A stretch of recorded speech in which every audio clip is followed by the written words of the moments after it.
कहानी की शुरुआत में यूक्रेन की पुरसकून जगह को दिखाया जाता है, जहाँ पर मिकोला नाम का एक आदमी छोटी सी झोपड़ी में अपनी बीवी के साथ रहा करता था। दोनों अपनी जिंदगी में बहुत खुश थे। मिकोला की बीवी आर्ट्स ड्राइंग किया करती थी। वो लकड़ी को तराश कर चीजें बनाया करती थी। वो लकड़ी का एंजल फरिश्ता बनाकर मिकोला की बाजू पर बांध देती है। मिकोला पास वाले स्कूल में मैथ्स पढ़ाया करता था। वो अपनी साइकिल पर बच्चों को पढ़ाने जाता था। मिकोला के घर में कोई भी इलेक्ट्रॉनिक की चीज नहीं थी। जब वो स्कूल में होता था तो ब्रेक के वक्त टीवी पर खबरें सुना करता था। ऐसे ही एक दिन वो टीवी पर खबर सुनता है कि रशिया में लोगों को मारा जा रहा है और रशिया यूक्रेन पर हमला करके उस पर कब्जा करना चाहती है। अब ये खबर सुनने के बाद मिकोला अपनी क्लास में बच्चों को पढ़ाने चला जाता है, जहाँ पर वो बड़े ही प्यार से बच्चों को पढ़ाया करता था। पर यहीं पर इस क्लास में एक बदमाश लड़का था जो मिकोला को बिल्कुल भी पसंद नहीं करता था। वो हर वक्त इन इरादों में रहता था कि कैसे मिकोला को स्कूल से बाहर निकाला जाए,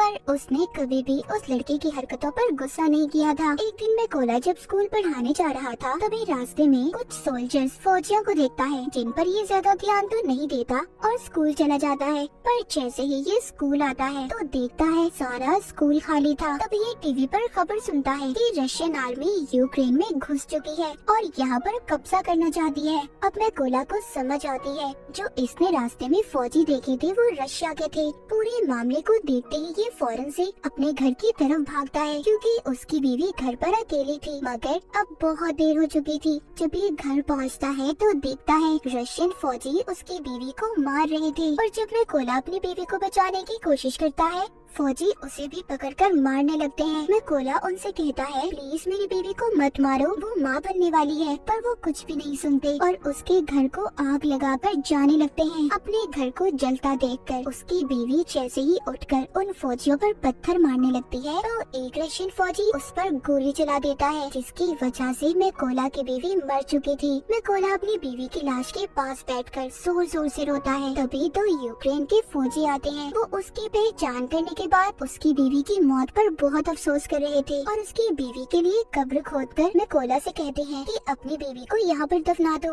अब मिकोला अपनी बीवी को दफनाकर अपने घर को देख रहा था। रशियन फौजियों ने उसकी बीवी को भी मार दिया था और उसके घर को भी जला दिया था, इसीलिए अब वो बदले की आग में जल रहा था। वो रशियन फौज से बदला लेना चाहता था, इसीलिए अब वो यूक्रेन के फौजियों से कहता है कि प्लीज मुझे भी आर्मी में शामिल कर ले, मैं भी फौजी बनना चाहता हूँ। ये सुनकर वो फौजी मिकोला को अपने साथ ले गए थे। पर जाने से पहले मिकोला अपने पास लकड़ी का एंजल रख लेता है, जो उसकी बीवी ने उसकी हिफाजत के लिए बनाया था। जब ये बेस पर आता है तो यहाँ के कमांडर इसको आर्मी में शामिल नहीं करते। कहते हैं कि क्या पता ये कोई जासूस भी हो सकता है। पर मिकोला कमांडर को बताता है कि रशिया की फौज ने मेरी आंखों के सामने मेरे घर को जला दिया और मेरी बीवी को भी मार दिया, इसीलिए मेरे पास जीने की अब कोई वजह नहीं है। मैं रशिया की फौज को मार कर ही सुकून का सांस लूंगा। मैं अपने मुल्क को बचाऊंगा ताकि रशिया की फौज यहाँ पर किसी और के घर को ना उजाड़े। ये सुनकर कमांडर मिकोला को आर्मी में शामिल करने के लिए तैयार हो गया था। उसकी ट्रेनिंग अब शुरू हो जाती है। मिकोला को बंदूक के बारे में कुछ भी नहीं पता था। जब सभी फौजी बंदूक को असेंबल कर रहे थे, उनके हिस्सों को जोड़ रहे थे, तो मिकोला उनके सामने सबसे ज्यादा देर में बंदूक को असेंबल करता है, जिससे सभी फौजियों को ये लग रहा था कि मिकोला कभी भी अच्छा फौजी नहीं बन पाएगा। मगर मिकोला अपनी सारी जान अपनी ट्रेनिंग पर लगा रहा था ताकि वो अच्छे से अच्छा फौजी बन सके। एक दिन ऐसे ही जब वो ट्रेनिंग कर रहा था तो अपने सीनियर से कहता है कि मुझे मिकोला कहकर मत बुलाएं, मुझे रेविन कहीं। तभी उसके सीनियर उस पर हंसने लगते हैं, कहते हैं खुफिया नाम ऐसे ही किसी को नहीं मिल जाते, उसके लिए इंसान को मेहनत करना पड़ती है। अब मिकोला पूरी जान से ट्रेनिंग कर रहा था। रात को जब सभी सिपाही सो रहे होते थे तो तब भी मिकोला अपनी प्रैक्टिस करता रहता था। एक दिन उनका कमांडर सबसे कहता है कि हमारे पास स्नाइपर निशानेबाज की कमी है। कौन है जो तुम में से स्नाइपर बनना चाहता है? इनमें से बहुत कम लोग थे जो अपना हाथ ऊपर करते हैं। इन्हीं में से मिकोला भी था जो अपना हाथ ऊपर करता है। सभी उसे देखकर हंस रहे थे। कमांडर उसे कहता है, तुम्हें तो बंदूक भी सही तरह से असेंबल नहीं करने आती, तो तुम क्या स्नाइपर बनोगे? मैकोला कहता है मैं एक अच्छा स्नाइपर बन सकता हूँ, आप मेरा कोई भी टेस्ट ले सकते हो। कमांडर उसको टेस्ट लेते हुए कहता है कि तुम्हें सिर्फ 20 सेकंड में इस बंदूक को असेंबल करना होगा। अब मैकोला अपनी आंखों पर पट्टी बांधकर बंदूक को जोड़ना शुरू करता है और सिर्फ 18 सेकंड में उसने बंदूक को असेंबल कर दिया था। ये देखकर सभी हैरान हो गए थे। जो लोग पहले इस पर हंस रहे थे वो अब इसके लिए तालियां बजा रहे थे। इसके बाद मैकोला की स्नाइपर की ट्रेनिंग शुरू हो गई थी। वो जी जान लगाकर स्नाइपर की ट्रेनिंग कर रहा था। वो दिन भी आ गया था जब सभी स्नाइपर्स को उनकी बंदूकें दी जाती हैं। जहाँ पर सबको अच्छे मॉडल की बंदूकें दी गई थी, वहीं पर मैकोला को पुरानी बंदूक दी जाती है जो सही से काम भी नहीं करती थी। जब मैकोला अपने सीनियर से कहता है कि सर मुझे भी नई बंदूक चाहिए, तो उसका सीनियर उसे गुस्से से जवाब देता है। कहता है कि पहले तुम्हें खुद को साबित करना होगा कि तुम एक अच्छी स्नाइपर हो, तभी तुम्हें बंदूक दी जाएगी। अब सबकी ट्रेनिंग शुरू हो गई थी। इनका सीनियर सबसे कहता है जब तुम अपना निशाना लगा रहे होगे तो तुम्हें चाहे कोई भी परेशानी हो जाए, तुम अपने टारगेट से नहीं हिलोगे और अपने टारगेट पर पूरा ध्यान लगाकर निशाना लगाओगे। सीनियर सभी के पास बारी बारी जाता है और सबके पास गोलियां चलाता है। जो भी स्नाइपर जरा सा भी गोली लगने के डर से हिलता है उसको ट्रेनिंग से बाहर कर दिया गया था। जब सीनियर मैकोला के पास जाकर गोली को चलाता है तो उसे कोई भी फर्क नहीं पड़ता, वो जरा सा भी नहीं हिला था। जब वो अपने टारगेट पर निशाना लगा रहा था तभी सीनियर उसके पास आकर कहता है कि तुम अपने टारगेट को सिर्फ एक दफा ही देख सकते हो, और उसकी आंखों के आगे कुछ रख देता है। अब मैकोला जब निशाना लगाता है तो उसका निशाना चूक गया था, मगर सब जानते थे कि अगर मैकोला को नई बंदूक दी जाती और आंखों के आगे कुछ न आता तो उसका निशाना लग जाता। रात को स्नाइपर का नाइट शो टेस्ट होता है जिसमें इन्हें रात के अंधेरे में अपने टारगेट को देखकर उस पर निशाना लगाना था। ये फ्लेयर गन को चलाकर सबको एक ही बार उनका टारगेट दिखाया जाता है। सब निशाना लगाते हैं पर मैकोला निशाना नहीं लगाता।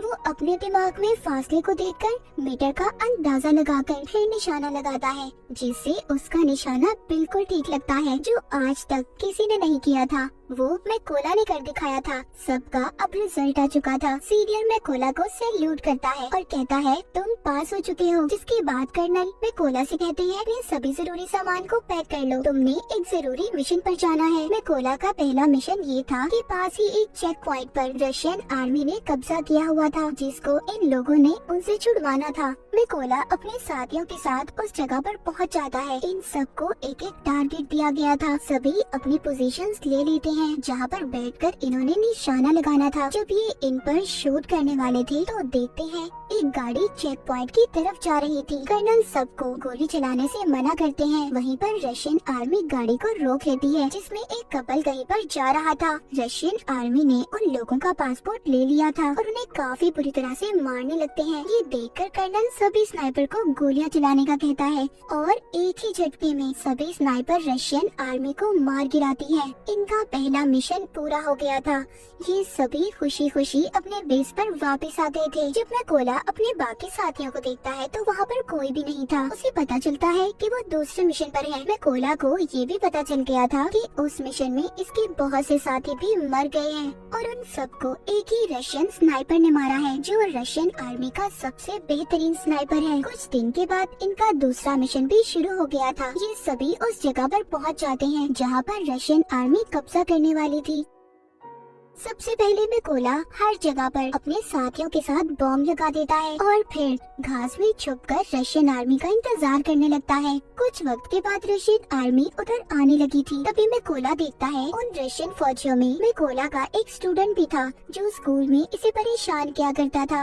ये वही बदमाश लड़का था और अब वो रशियन आर्मी में शामिल हो चुका था। जैसे ही कर्नल इन्हें शूट करने का कहते हैं तो मैकोला थोड़ा सा घबरा गया था, क्योंकि ये अपने स्टूडेंट को मारना नहीं चाहता था, पर फिर भी ये अपने सभी जज्बात को साइड पर रखकर गोली बॉम्ब वाली जगह पर चला देता है, जिससे बहुत बड़ा धमाका होता है। सभी रशियन फौजी मारे जा चुके थे। बाद में कर्नल जब मैकोला के पास आते हैं तो पूछते हैं तुम क्या सोच रहे थे? मैकोला बताता है कि उन रशियन फौजियों में मेरा एक स्टूडेंट भी था। कर्नल कहते हैं कि वो उस लड़के ने चुना है कि वो गद्दारों में शामिल हो गया, इसीलिए तुम्हें उसके लिए बुरा मानने की जरूरत नहीं है। इसके बाद ये वापस से बेस पे आ चुके चुके थे। कर्नल ज्यादातर अपना वक्त अपने कोला के साथ ही गुजारते थे, क्योंकि अब कर्नल पूरी तरह से मैकोला पर यकीन करने लगे थे। कर्नल मैकोला को बताते हैं कि मेरी 2 बेटियां हैं और उन्हें नहीं पता कि मैं आर्मी में कर्नल की पोस्ट पर हूँ। उनको मैं ये कह कर आया हूँ कि मैं बहुत बड़ा बिजनेस करता हूँ और मेरी बीवी ने भी मेरी बेटियों को नहीं बताया। ये सुनकर मैकोला भी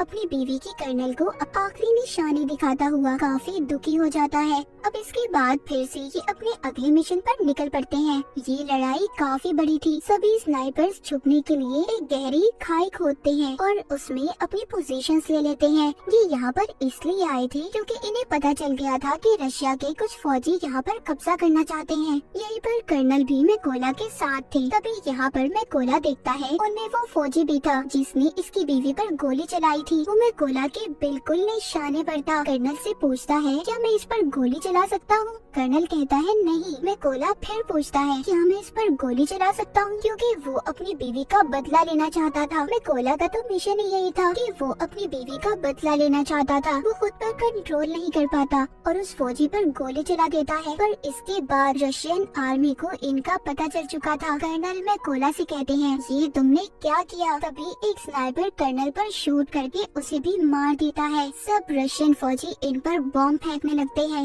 मैकोला कर्नल की लाश को बेस पर ले आया था पर बहुत ज्यादा दुखी था क्योंकि उसकी गलती की वजह से कर्नल मारा जा चुका था। मैकोला ने अब ये कसम भी खाई थी कि वो उस स्नाइपर को कहीं से भी ढूंढ कर लाएगा और कर्नल की मौत का बदला लेगा।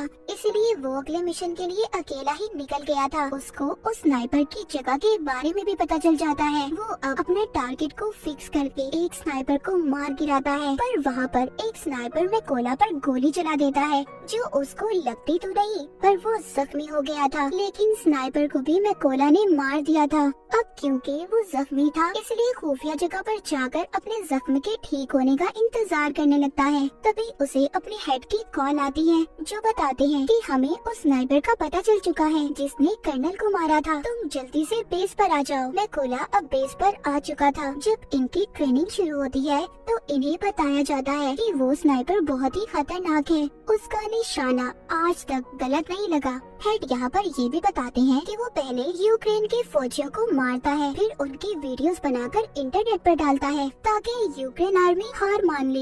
हेड बताते हैं कि हम 2 ग्रुप्स में जाएंगे। बिल्डिंग के अंदर वो स्नाइपर है, हम वहाँ पर जाकर उन पर हमला करेंगे।